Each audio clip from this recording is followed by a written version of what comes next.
continuación, lo que es noticia alrededor del mundo en el informativo por NTN 24, el canal de las Américas.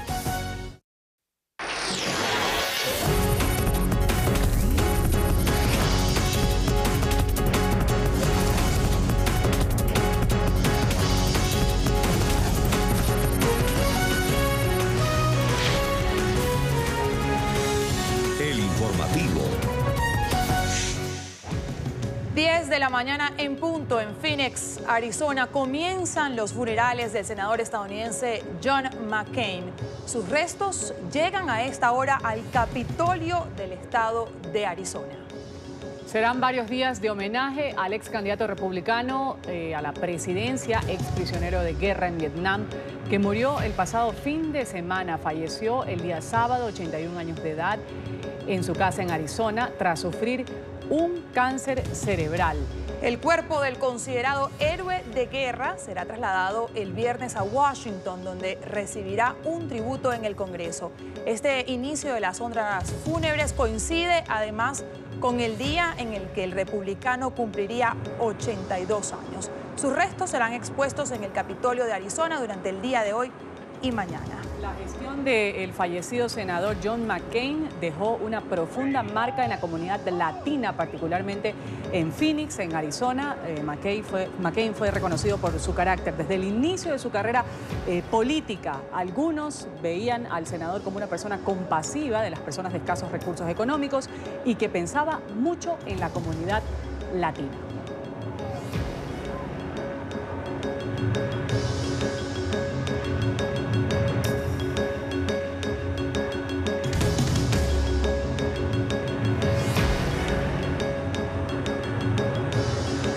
Son las 10:02 de la mañana en Phoenix, la señal que nos llega a esta hora en directo. El féretro viene cubierto con una bandera de Estados Unidos y ya hace su ingreso hacia el lugar donde va a estar a reposar durante estos 2 días en el Capitolio de Arizona, estado que John McCain representó como legislador. Así es, Arizona le dice adiós a John McCain. Fue un hombre noble, un héroe, una persona honrada y de palabra. Lo han señalado tanto demócratas como republicanos en un mensaje que dieron el día de ayer, justamente en un homenaje póstumo que le hicieron a John McCain. McCain será enterrado este domingo en la Academia Naval de Annapolis, a las afueras de la capital de Estados Unidos, y el viernes va a llegar a Washington, donde va a recibir además un tributo en el Congreso Federal. Las imágenes que nos llegan a esta hora en directo del inicio de estas honras fúnebres de John McCain en Phoenix, Arizona.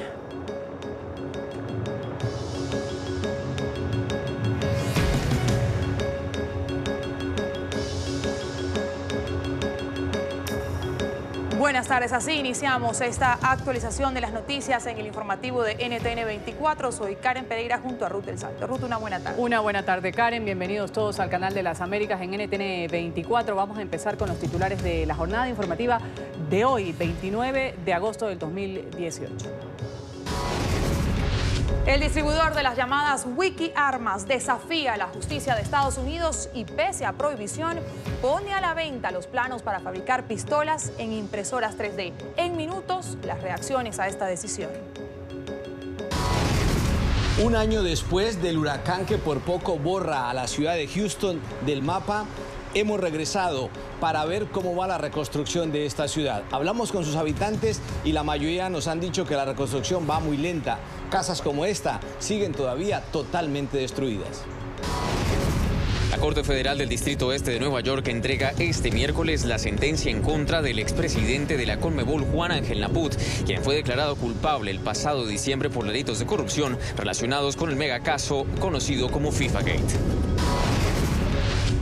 Mega operativo en la ciudad colombiana de Medellín. Más de 800 policías han participado en la operación sorpresa contra el narcotráfico. Hay al menos 4 personas detenidas. El gobierno de Argentina anuncia un nuevo acuerdo con el Fondo Monetario Internacional. El presidente Mauricio Macri intenta calmar los mercados. ¿Qué compromisos alcanzaron? Más adelante aquí en el informativo. En Bolivia, diferencias políticas se manifestaron durante la visita del jefe del gobierno español, Pedro Sánchez. Activistas del Bolivia dijo no y grupos oficialistas protestaron en puertas del hotel donde las autoridades firmaban convenios.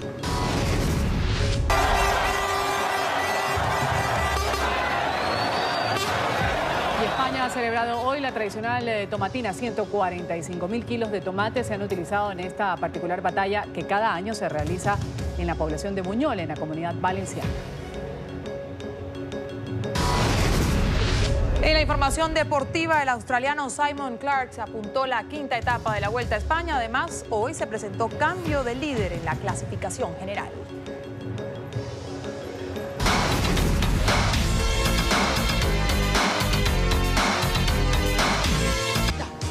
Homenaje a Michael Jackson en el día en el que el rey del pop cumpliría 60 años de edad. Al finalizar, recordamos las mejores canciones de este artista fallecido en el año 2009.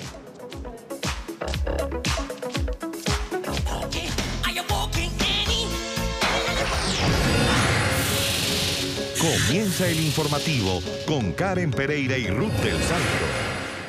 Desafío a la justicia de Estados Unidos haciendo caso omiso a la orden de un juez federal. El distribuidor de las armas de plástico impresas en 3D ha comenzado ya a vender los planos de las pistolas en Internet. Hasta el momento, la compañía ha recibido cerca de 400 pedidos. 19 estados habían solicitado una orden judicial para detener la venta de los diseños, argumentando que al ser indetectables podrían ser adquiridas por delincuentes o terroristas. Cody Wilson pasa por encima de la justicia de Estados Unidos. El comercializador de las llamadas Wikiarmas inició la venta de los planos para fabricar los dispositivos impresos en 3D, que han sido motivo de una gran polémica en Estados Unidos, principalmente porque no pueden ser rastreados por las autoridades. Esto a pesar de que un juez federal prohibió a finales de julio la publicación en línea de los bocetos, frenando un acuerdo que el gobierno de Donald Trump alcanzó con la compañía que planea comercializar los diseños. Pero como el fallo no especificaba si los planos podían ser distribuidos en Internet y de acuerdo con los principios del derecho, todo lo que no está prohibido por la ley no puede ser impedido, Wilson puso en marcha su proyecto. Me alegra a este punto haberme convertido en el iTunes de la descarga de armas y de alguna manera lamento que el fiscal general nos haya tenido que llevar al punto en el que estamos ahora, pero estamos todos preparados. Aseguró que cualquier persona que quiera conseguir estos archivos lo va a hacer y hasta podrá fijar su propio precio. Incluso dijo que venderá los esquemas a través del sitio web de su empresa por tan solo $1 centavo y podrán descargarse en una memoria USB y enviarse por correo o email. La acción ha generado condena en la Unión Americana. El fiscal general de Washington se pronunció y responsabilizó a Trump de lo que ocurra a partir de ahora, en cuanto a la violencia vinculada a este tipo de armamento.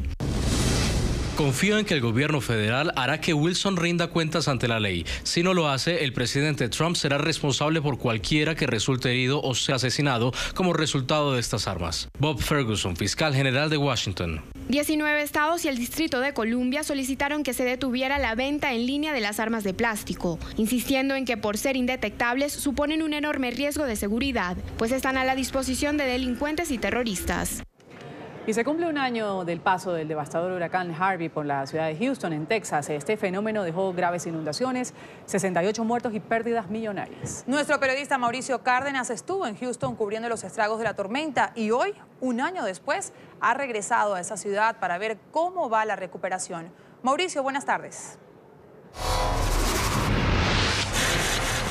Saludos para todos ustedes. Así es, un año después hemos regresado a la ciudad de Houston, que se vio afectada fuertemente, como nunca en su historia, por este huracán que inundó toda la ciudad y que todavía un año después se ven casas como esta, totalmente destruidas, no están habitadas, construcción de nuevas propiedades, lotes y propiedades totalmente desvalorizadas porque hay áreas que fueron mucho más afectadas, especialmente áreas hispanas. Aquí estamos en el oeste de Houston. Nosotros hablamos con un hombre que hace un año encontramos, Jorge, que ayudó a rescatar a muchas personas con sus motos acuáticas y con sus lanchas, y él nos dio su opinión de qué sucede en Houston un año después. Esta subdivisión fue completamente llena, solo podías entrar aquí en lancha. Y si puedes ver en la parte de aquí de atrás, ya esa casa la demolieron. Hay muchas casas todavía que aquí todavía están en mal estado, están demoliendo, no han construido las casas por cuestiones de dinero, cuestiones del seguro, a muchas gente que no tenía seguro de inundación. Ha sido un problema muy crítico porque mucha gente perdió casas, todavía las están pagando y no tienen dónde vivir. Ya después de un año donde todas esas casas estaban vueltas nada, con todos los escombros afuera, se ve que pudieron arreglar sus casas, el seguro les pagó. Todavía hay mucha gente que no pudo recuperar su casa y se está quedando en hoteles por medio de FEMA, pero ya ha mejorado muchísimo. Y mientras en esta casa que nos encontramos del lado izquierdo parece ya no haber ninguna esperanza y que su dueño tal vez tiró la toalla y no piensa reconstruir, a mi lado derecho vemos una construcción que ya empezó, que ya edificó algunas bases de lo que va a ser una nueva propiedad. Obviamente estas casas en este sector tienen varios problemas. Hay que construirlas más alto y el seguro contra inundaciones es altísimo. Desde el oeste de Houston, Mauricio Cárdenas para NTN 24. Regresamos con ustedes al estudio. Mauricio, gracias por ese reporte un año después de Harvey, que fue una de las peores catástrofes naturales que han azotado a Estados Unidos. Vamos a ver este huracán, categoría 4, con vientos de entre 210 y 250 kilómetros por hora, considerado, como lo decimos, como el ciclón más fuerte y con los daños materiales que han tocado tierra en Texas. Fue el primer fenómeno de tal intensidad en golpear Estados Unidos desde el huracán Vilma en el 2005. Harvey dejó pérdidas por $25.000 millones. Y además de Texas, este huracán afectó áreas de Barbados, las Granadinas, Nicaragua, Honduras y México. En su recorrido, el ciclón dejó 68 víctimas mortales.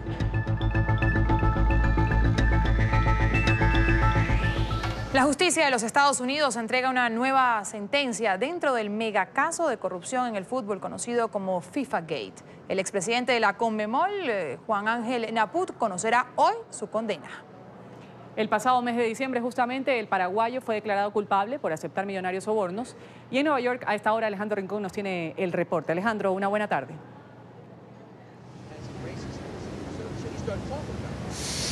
Hola, Ruth, Karen, televidentes del canal de las Américas. En el cuarto piso de la Corte Federal del Distrito Este de Nueva York, el edificio que tienen ustedes detrás de mí, el expresidente de la CONMEBOL, el paraguayo Juan Ángel Naput, está jugándose la última carta para tratar de que la justicia de la Unión Americana reduzca el tiempo de prisión que tendrá que pagar luego de que el pasado mes de diciembre fuera encontrado culpable de una serie de delitos de corrupción por tramitar una serie de sobornos a oficiales del fútbol en un caso conocido popularmente como FIFA Gate.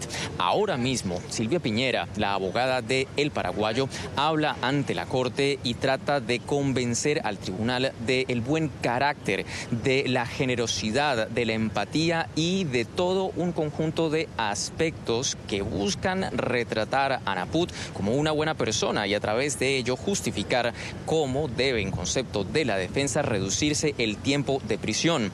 Antes de la intervención de la abogada Piñera en el transcurso de la mañana y por un espacio superior a 3 horas fueron debatidas una serie de objeciones, argumentos legales sumamente técnicos a un reporte previo a la sentencia, un documento que requiere la justicia de los Estados Unidos a través del cual se recomienda un tiempo de prisión para una persona que haya sido condenada por delitos federales, en este caso como es la situación de Juan Ángel Naput.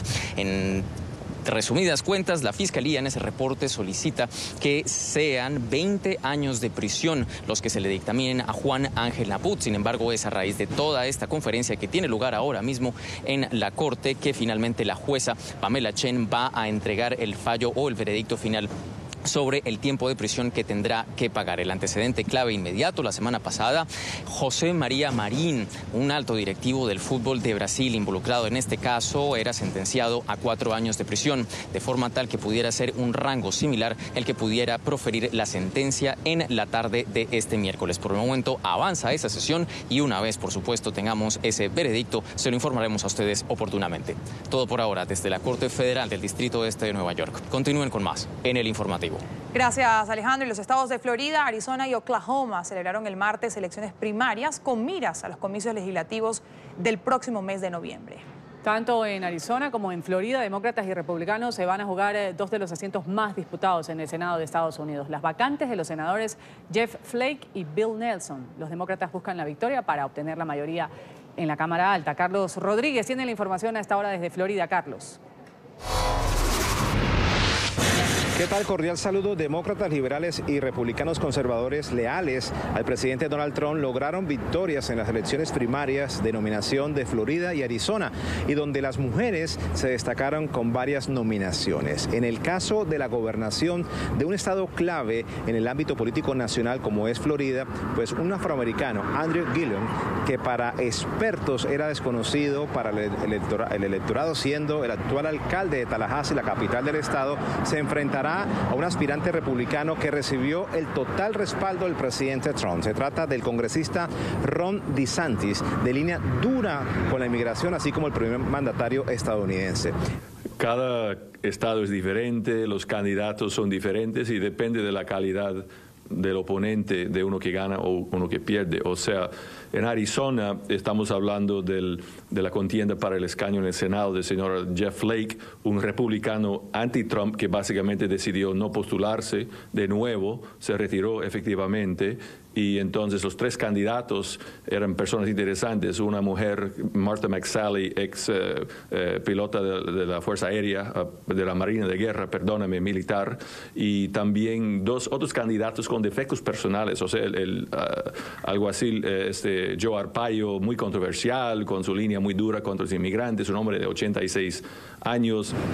Y bien, en el caso de las mujeres en la Florida, la demócrata Donna Chalala, que perteneció al gobierno de Bill Clinton como secretaria del Departamento de Salud, y la periodista cubanoamericana María Elvira Salazar, quien fue criticada por su postura suave en una entrevista que le realizó a Fidel Castro en La Habana, se disputarán el escaño que dejará Ileana Ros-Lehtinen por más de 30 años. Sí, bueno, hay mujeres en todos lados, son mayoría de la población, y hay candidatos buenos de mujeres en ambos partidos. Hemos visto el caso de este distrito, Donna Chalala, que es ex ministro de Salud del gobierno de Clinton, después fue presidente de la Universidad de Miami, hizo un trabajo muy bueno, es muy popular, pero también es muy vieja, 77, 78 años. Entonces va a ser muy interesante esto. Ese distrito es mayormente demócrata, Hillary Clinton ganó el distrito, así que Donna Chalala sería favorita, pero María Elvira, una persona más joven, carismática, inteligente, tendría buen chance.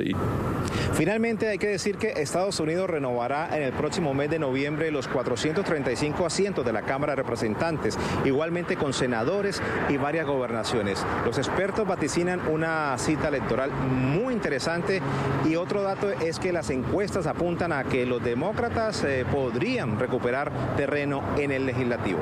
Esa es toda la información desde Miami. Soy Carlos Fernando Rodríguez. Continúen con más en nuestro Centro Internacional de Noticias. Gracias, Carlos. Y Canadá reanuda las conversaciones con Estados Unidos para actualizar el Tratado de Libre Comercio de América del Norte, TLCAN. La ministra de Asuntos Exteriores canadiense, de visita en Washington, se ha mostrado hoy optimista sobre la negociación comercial después de que la Unión Americana y México alcanzaran un principio de acuerdo para reemplazar el actual TLCAN. El pacto entre ambos países ha elevado la presión sobre Canadá. El presidente estadounidense Donald Trump ha dicho estar listo ya para avanzar con un acuerdo comercial bilateral solo con México, negociar uno por separado con Canadá más adelante. El gobierno canadiense espera anunciar una decisión antes de este viernes, cuando se cumple ya el plazo para notificar cambios en este tratado vigente. Estamos alentados por el progreso realizado por Estados Unidos y México en varios asuntos bilaterales claves. México ha hecho concesiones significativas que son buenas para los trabajadores canadienses. Por eso somos optimistas acerca de tener conversaciones realmente productivas esta semana.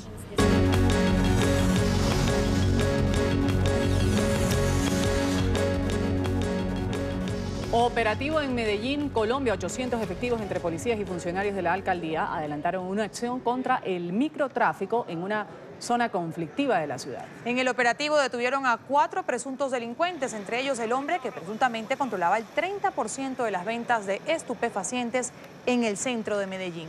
NTN 24 en el lugar de la noticia con nuestro periodista Hernán Muñoz. Hernán, una buena tarde. Adelante con el reporte. ¿Qué tal? Buenas tardes. Los saludo desde esta región de Colombia. Fue un operativo contra el microtráfico bastante complejo aquí en el centro de Medellín. Se trata del denominado Bronx, un lugar donde estaban acumulados por lo menos 511 habitantes de calle. Una zona que está muy cerca del tradicional Museo de Antioquia del maestro Fernando Botero. Las imágenes que ustedes están observando en este momento hace parte de la demolición de varias viviendas. La cifra que entregan las autoridades es 34 viviendas sometidas a extinción de dominio. Al lado de la retroexcavadora hay una vivienda con una estructura más alta. Según las principales autoridades, habría sido reforzada como un búnker, efectivamente, para tener seguridad de todo lo que almacenaban en este lugar y sobre todo para tener una terraza que les permitiera una buena visual para detectar cualquier movimiento de las autoridades. Esta madrugada comenzó el mega operativo para desarticular bandas de microtráfico en la ciudad colombiana de Medellín. 800 policías y funcionarios de la alcaldía llegaron hasta la avenida de Grave, contigua a la turística plazoleta de Botero y frente a la plaza minorista, un mercado popular, para combatir una red de distribución, expendio y consumo de drogas. Este operativo se desarrolla dentro del plan choque, el que la hace la paga, seguridad con legalidad. Eso nos permite recuperar esta zona de Medellín, en donde teníamos identificado a un delincuente, una estructura delincuencial. La zona ubicada en el corazón de la capital del departamento de Antioquia era foco de violencia. Allí operaban estructuras criminales financiadas por el microtráfico. Esos jíbaros es que se les acabó hace rato el cuarto de hora, que se les acabó la zona de confort, que vamos detrás de cada uno de ellos y que cada uno están cayendo. El mega operativo permitió la captura de 4 hombres, entre ellos alias Don Omar, líder de la estructura La Convivir, cercana a la banda La Terraza, una de las más peligrosas organizaciones delincuenciales que operan en la ciudad. El detenido será procesado por el delito de concierto para delinquir con fines de homicidio, ya que la policía tiene serios indicios de que en la zona se produjeron asesinatos. Adelantamos esta operación, que nos da como resultado la captura de 4 delincuentes, 4 criminales, entre ellos alias Don Omar. Este sujeto tiene más de una década delinquiendo en este sector, tenía el 30% del monopolio de la venta de estupefacientes en el centro de la ciudad. Los habitantes de calle que pernoctan en esta zona, aún bajo los efectos de sustancias alucinógenas, fueron sorprendidos por el operativo de las autoridades. Con todo el respeto que merecen, no son nadie con el uniforme. Entonces, para mí no son autoridad. Durante un año, agentes encubiertos de la policía se hicieron pasar por habitantes de calle para detectar a los sospechosos. Para poder ingresar acá primero a veces le toca estar con ellos, incluso hubo veces que incluso tocó consumir para poder demostrar que efectivamente éramos de acá. Es muy complejo. El operativo es uno de los más grandes e importantes en la historia de Medellín. En las próximas horas iniciarán las audiencias preliminares de alias Omar, quien sería el jefe del Bronx y además de sus cómplices. Información desde el centro de Medellín, Antioquia. Regreso con ustedes en el Centro Internacional de Noticias.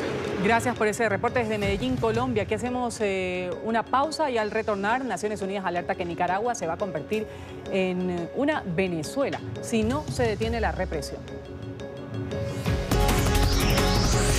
Ya regresamos con el informativo.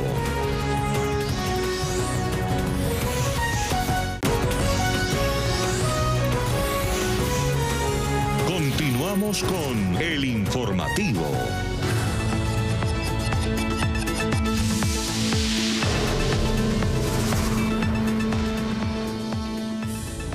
El alto comisionado de la ONU para los Derechos Humanos advirtió hoy que Nicaragua puede tener un futuro similar al de Venezuela si no se detiene la represión contra los ciudadanos.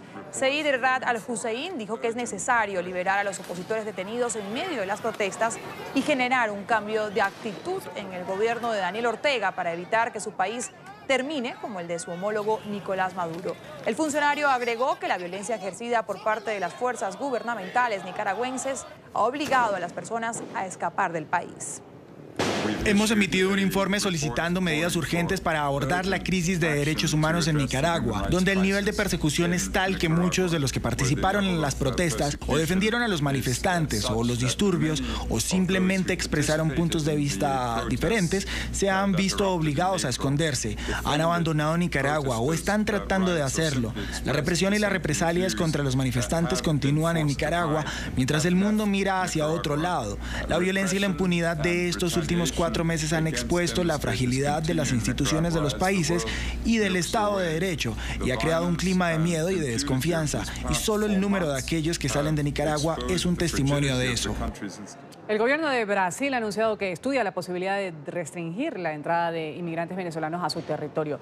Este anuncio fue hecho por el presidente Michel Temer, quien argumentó además que esta medida se va a aplicar con el objetivo de mejorar la atención que se ofrece a los venezolanos que huyen de la crisis en su país. El mandatario argumentó que el alto número de migrantes que ingresa por el estado fronterizo de Roraima ha sobrecargado los servicios en esta región. Las declaraciones de Temer tienen lugar un día después de que su gobierno autorizara el envío del ejército a la frontera para controlar la seguridad pública en la zona. El gobierno argentino acordó con el Fondo Monetario Internacional adelantar los fondos que el organismo le iba a desembolsar en 3 años, esto para garantizar el programa financiero. El presidente Mauricio Macri explicó que para asegurar el financiamiento para el año 2019 pidió al FMI adelantar los fondos necesarios del crédito de $50.000 millones concedido en junio pasado. La declaración del mandatario ocurre después de que se acelerara la brusca caída del peso argentino, que en lo que va de año se ha devaluado más del 68% frente al dólar. Macri aseguró que el acuerdo con el FMI busca eliminar cualquier incertidumbre financiera. Quiero anunciarles que hemos acordado con el Fondo Monetario Internacional adelantar todos los fondos necesarios para garantizar el cumplimiento del programa financiero del año próximo. Esta decisión apunta a eliminar cualquier incertidumbre que se hubiera generado ante el empeoramiento del contexto internacional. Por primera vez desde 1990 no habría reajuste al sueldo mínimo en Chile. Esto luego de que el Parlamento rechazara el proyecto de ley propuesto por el gobierno de Sebastián Piñera sobre el aumento en el salario. La Central Unitaria de Trabajadores ha manifestado ya su preocupación por esta decisión. En Santiago de Chile, nuestro periodista Juan Pablo Monsalve tiene la información. Juan Pablo.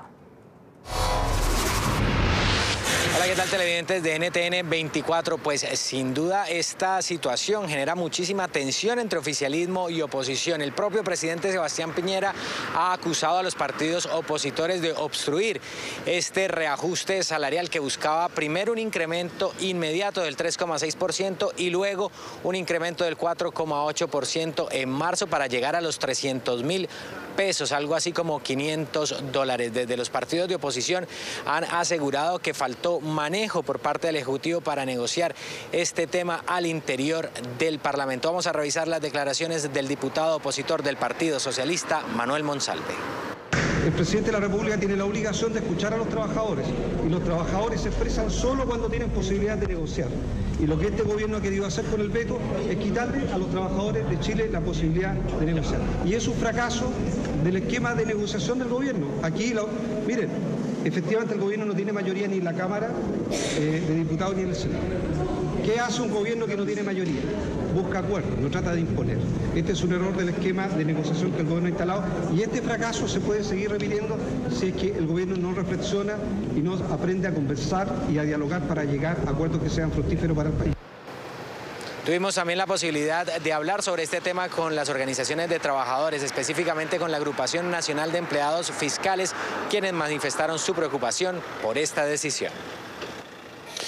A ver, a nosotros nos parece que la tramitación del salario mínimo desnuda plenamente el carácter del gobierno y la forma en que hoy día se está comportando. El gobierno ha buscado imponer en el Congreso Nacional una forma de entender el salario mínimo que no ha sido compartida por la Central Unitaria de Trabajadores, que ha rechazado ese proyecto de ley y los mecanismos de reajuste que el gobierno propuso, del Congreso Nacional, que rechazó las medidas de plurianualidad de este proyecto, porque el gobierno lo que pretendía era no tener que negociar ni con el Congreso ni con los trabajadores durante más de 3 años durante este periodo. Ahora el gobierno del presidente Sebastián Piñera deberá buscar una nueva fórmula. Se habla de un nuevo proyecto de ley. Por su parte, los gremios en Chile y específicamente las organizaciones de trabajadores insisten en que es muy importante avanzar en esta materia lo antes posible. Esta es la información que podemos entregarles a esta hora desde Santiago de Chile. Continúen ustedes con más en nuestro Centro Internacional de Noticias. Gracias a Juan Pablo. En Chile, en Bolivia, opositores al gobierno de Evo Morales se han manifestado en contra del presidente durante la visita del jefe del gobierno español, Pedro Sánchez. Mientras ambos mandatarios firmaban acuerdos bilaterales en un hotel de Santa Cruz, afuera se registraban protestas. Nuestra periodista Paola Cuentas tiene el reporte. Paola. Buenas tardes, amigos de NTN 24. Tuvo lugar el primer encuentro oficial entre el jefe del gobierno español, Pedro Sánchez, y el presidente de Bolivia, Evo Morales. Esto ocurrió en el departamento de Santa Cruz, pero mientras estaban suscribiendo los convenios, esto era lo que ocurría en puertas del hotel.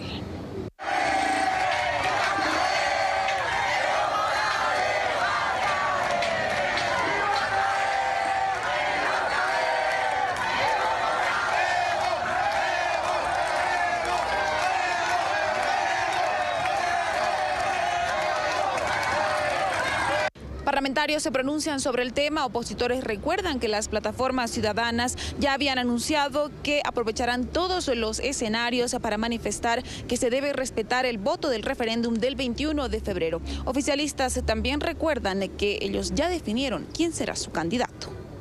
Bueno, es lamentable la imagen que genera Evo Morales, es lamentable la imagen que genera un régimen dictatorial que no respeta el voto, no cumple la Constitución y se atornilla a la silla presidencial, como ocurre en Venezuela, que está haciendo mucho daño a nuestros hermanos venezolanos. Por lo tanto, hay una imagen muy negativa, hay una imagen dictatorial, hay una imagen antidemocrática que lamentablemente se llevan presidentes, visitantes, diplomáticos, y al final es ya el contexto internacional que ve esta mala imagen por la angustia de poder y por una decisión totalmente dictatorial que está asumiendo este régimen. Bueno, las plataformas ya han sido identificadas, son pequeños caballos de Troya, ¿no?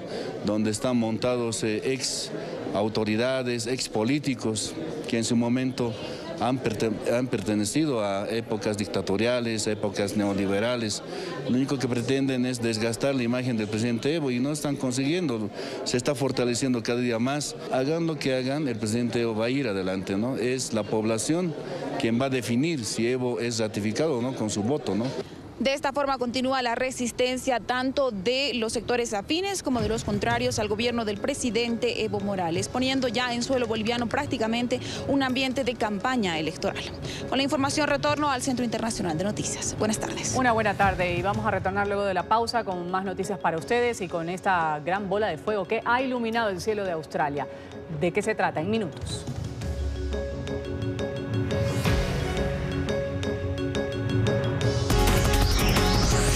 Ya regresamos con el informativo.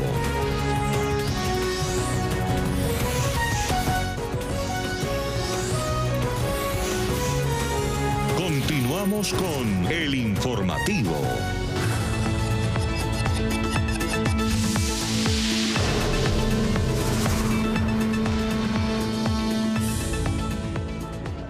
Comenzaron las honras fúnebres del fallecido senador estadounidense John McCain. A esta hora se adelanta el funeral del considerado héroe de guerra en una ceremonia privada en la rotonda del Capitolio de Arizona, el estado adoptivo del republicano que nació en la zona del Canal de Panamá.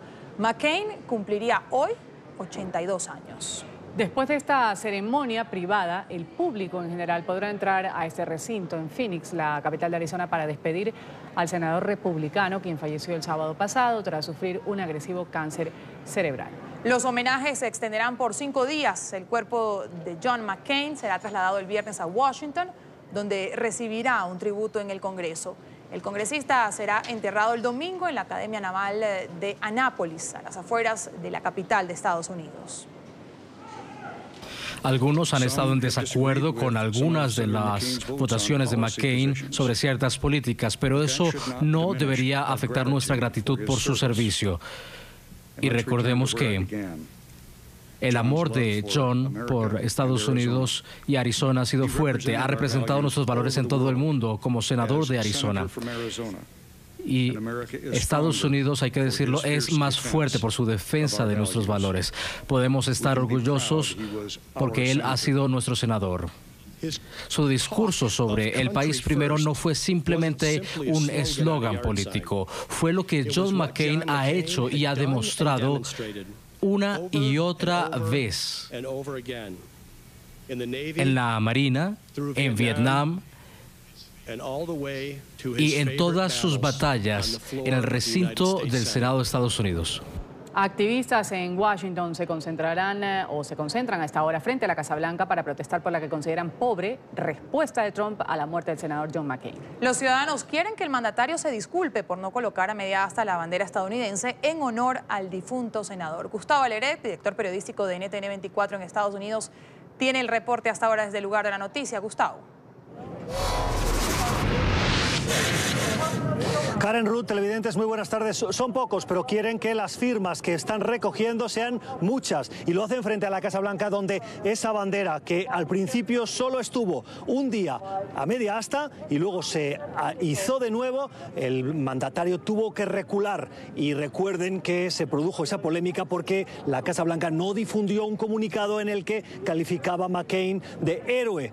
Lo que ocurrió después es que Trump tuvo que echar marcha atrás, volver a bajar la bandera durante esos 3 días en los que sigue baja en recuerdo al senador, pero que no le ha reconocido ese heroísmo, esa palabra que muchos sí utilizan, como estos activistas que están recogiendo firmas, 2 de ellos aquí esparcidos frente a los turistas, a los que esperan recoger las firmas para hacerles llegar esta tarjeta a la familia, una tarjeta que recoge esas firmas para que reconozca a McCain como héroe y le diga a Donald Trump que se retracte. Hoy oramos por la familia de John McCain, quien es un héroe estadounidense, pero también para cambiar el espíritu de los líderes que están alrededor del presidente Donald Trump. Oramos por él. Y también, bueno, estamos orando por la familia de John McCain, quien es un gran héroe estadounidense.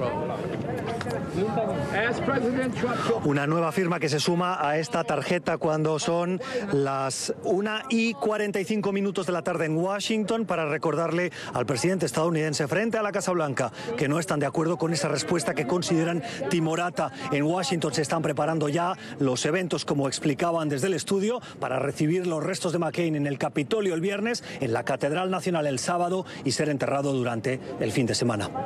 Gustavo Alegret frente a la Casa Blanca en Washington para NTN 24. Gustavo, gracias por ese reporte desde la capital estadounidense. Hoy los admiradores del fallecido cantante Michael Jackson recuerdan al rey del pop. El artista habría cumplido este 29 de agosto 60 años de edad. En Londres se ha erigido un monumento temporal en forma de corona para rendirle un homenaje. En el lugar de la noticia está nuestro periodista Juan Carlos Bejarano. Juan Carlos, adelante.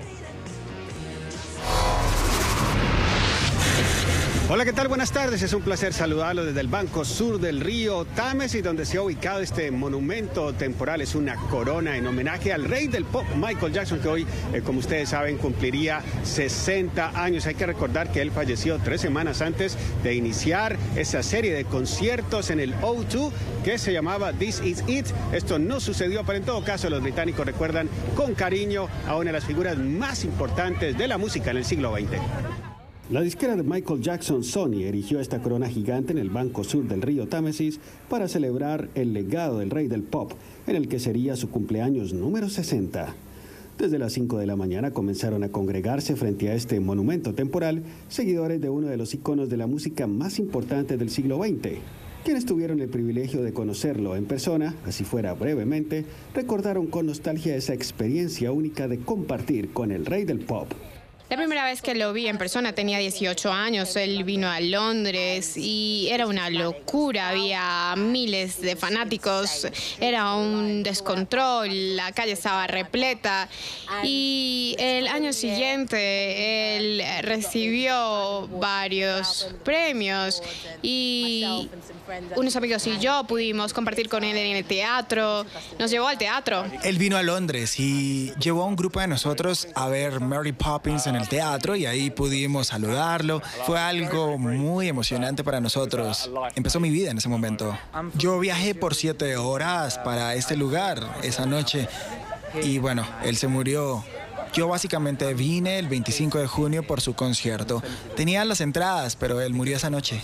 Durante toda la mañana y la tarde, seguidores de siempre, sumados a la nueva generación de fans, llegaban a la Corona Gigante para bailar o cantar los éxitos del artista que falleció en junio de 2009, a solo 3 semanas de iniciar una serie de 50 conciertos en el O2 Arena de Londres y que había sido bautizada como This Is It. Yo he sido un fanático de Michael Jackson. Bueno, yo nací en el año 2001 y tuve bastante tiempo para escuchar su música porque él murió en 2009. Así que tuve un buen tiempo para familiarizarme con su música y con sus mejores canciones. He sido fanático por un gran tiempo.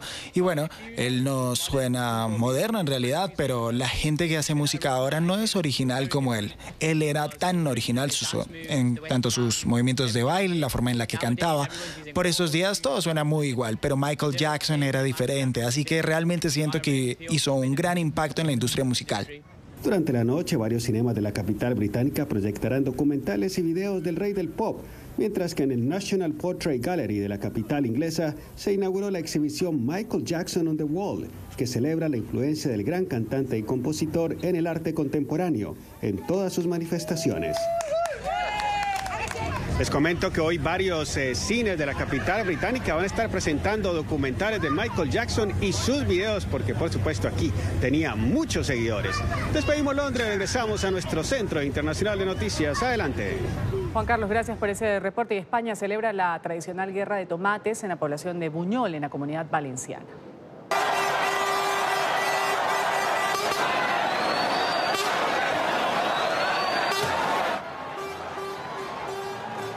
Propios y turistas se enfrentaron en el encuentro que se realiza cada año el último miércoles de agosto. Ahí son utilizados más de 145.000 kilos de tomate. La tomatina es el nombre de esta celebración, una tradición que se remonta a 1945.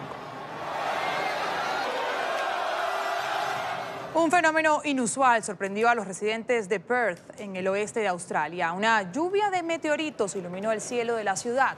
Científicos investigan si las partículas se quemaron completamente en la atmósfera o si cayeron a tierra en localidades cercanas.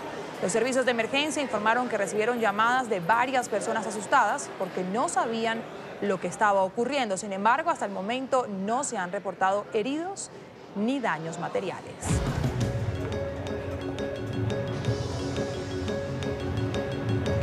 Paso a los anuncios comerciales. Enseguida, información deportiva, el nuevo fichaje del Real Madrid. Ya regresamos con el informativo.